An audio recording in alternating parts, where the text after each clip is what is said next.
Have you ever wondered why millions of people suddenly become their own life coaches on January 1st, only to abandon their grand plans by February? Today we're diving deep into the psychology behind New Year's resolution makers. And what I'm about to reveal might completely change how you view your relationship with change and self-improvement. Picture this scenario. It's December 31st. And someone who hasn't exercised in months is suddenly planning elaborate workout routines. A person who struggles to read one book per year declares they'll consume 52 books in the next 12 months. Sound familiar? There's something profoundly human happening here that goes far beyond simple goal setting. And understanding it can unlock something deeper about motivation, self-perception, and the way our minds trick us into believing change is easier than it actually is. The psychology of resolution makers reveals a complex web: cognitive biases, emotional patterns, and social influences that create this annual phenomenon. These aren't lazy people. They aren't dreamers without substance. They're individuals caught in predictable psychological traps. Traps our brains evolved to create. And recognizing these patterns is the first step toward understanding human behavior on a deeper level. Let's start with what psychologists call the fresh start effect. Our minds are wired to view temporal landmarks like New Year's Day as less than #0, 7 is greater than, as opportunities to reinvent ourselves. Think of it like a psychological reset button that makes the impossible suddenly feel achievable. This isn't just wishful thinking. It's a documented cognitive bias, where people genuinely believe they can become fundamentally different versions of themselves, simply because the calendar changes. Research shows people experience what's known as temporal reframing during these transition periods. They mentally distance themselves from past failures and shortcomings, creating the illusion that this time will be different. It's as if they're viewing their future selves as completely separate entities, unburdened by the habits, limitations, and patterns that define them up until that moment. And that psychological distance allows them to set unrealistic goals, because they're not planning for their current selves. They're planning for an idealized future version of who they want to become. Now add the planning fallacy. The planning fallacy is our tendency to underestimate the time, effort, and obstacles required, while overestimating our future motivation and capabilities. When someone declares they'll wake up at 5 in the morning every day to exercise, they're not considering their current relationship with sleep, their energy levels after work, or the dozens of micro-decisions that will challenge this commitment daily. They're planning based on peak motivation moments, not average human reality. But there's something even more intriguing beneath the surface. Resolution makers often display what researchers call identity-based motivation. They're not just trying to change behaviors. They're attempting to transform their fundamental sense of self. The overweight person doesn't just want to lose weight. They want to become someone who is naturally fit. The disorganized individual doesn't just want a clean house. They want to become the type of person who effortlessly maintains order. That's why resolutions feel emotionally charged, and why failure feels devastating. Because it isn't just a goal collapsing, it's an identity. Now zoom out. Because social psychology plays a massive role too. New Year's resolutions have become a cultural ritual, a shared experience that connects us to something larger than ourselves. When people announce their goals, they're participating in a collective narrative about self-improvement and human potential. There's social validation in having resolutions, regardless of whether you achieve them.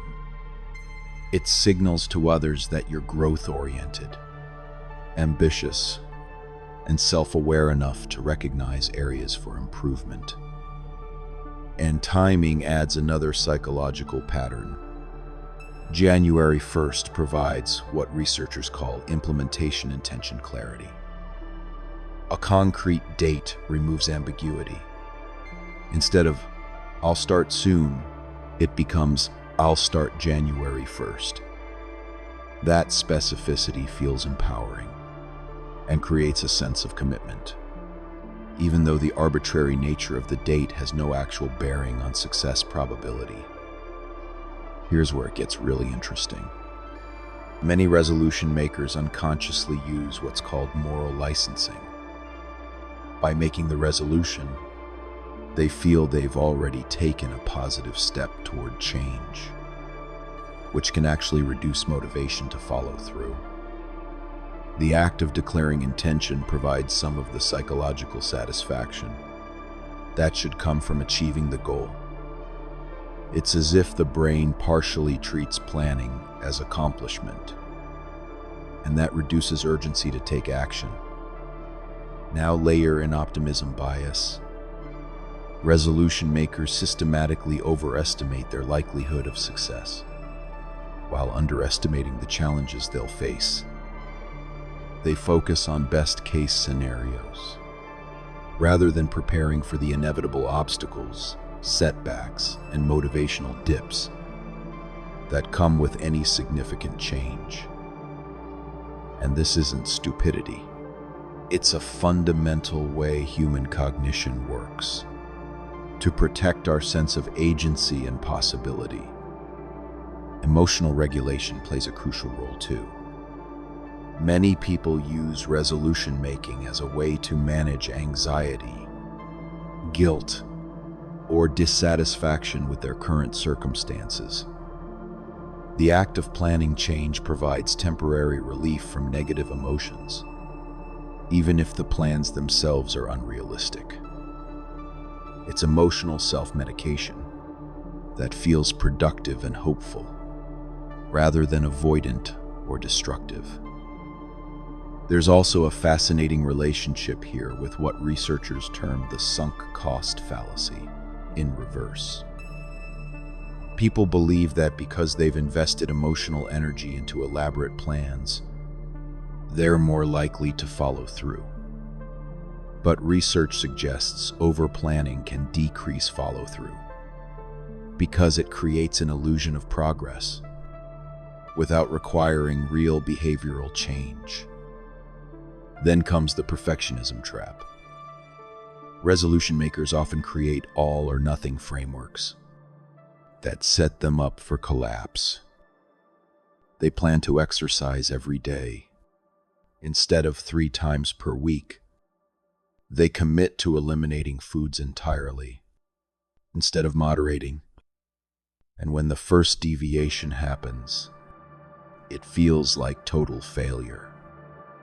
So instead of adjusting, they abandon. Now step back. What resolution psychology really reflects are deeper human needs: control, meaning, growth. In a world that feels chaotic and unpredictable, creating detailed plans for self-improvement provides an illusion of control over destiny. It satisfies the belief that we can direct our lives, rather than just react to circumstances. And the social media age has amplified all of this. Resolution announcements become performance. Goals become identity signals.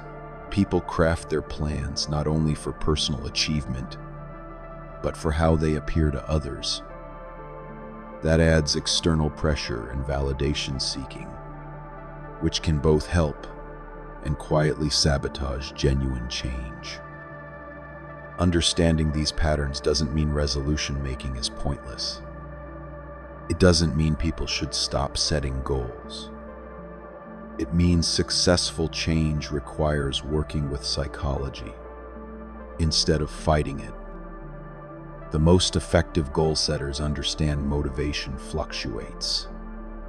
Setbacks are inevitable, and sustainable change happens gradually, not dramatically. They use the energy of fresh starts, but build systems that survive the return to normal life. And in the end, the psychology of resolution makers reveals something beautiful. Despite repeated failure, despite knowing the statistics, millions still believe in their capacity for positive change. That optimism, even when unrealistic, reflects a fundamental human drive toward growth that transcends logic. So as we enter another year where resolutions will be made and broken, remember this: understanding your psychological patterns is the real first step toward lasting change. Whether you make resolutions or not, recognizing these universal tendencies can help you approach growth with ambition and wisdom. So here's the question: what psychological patterns do you recognize in your own approach to change and self-improvement? Understanding yourself might be the most valuable resolution of all.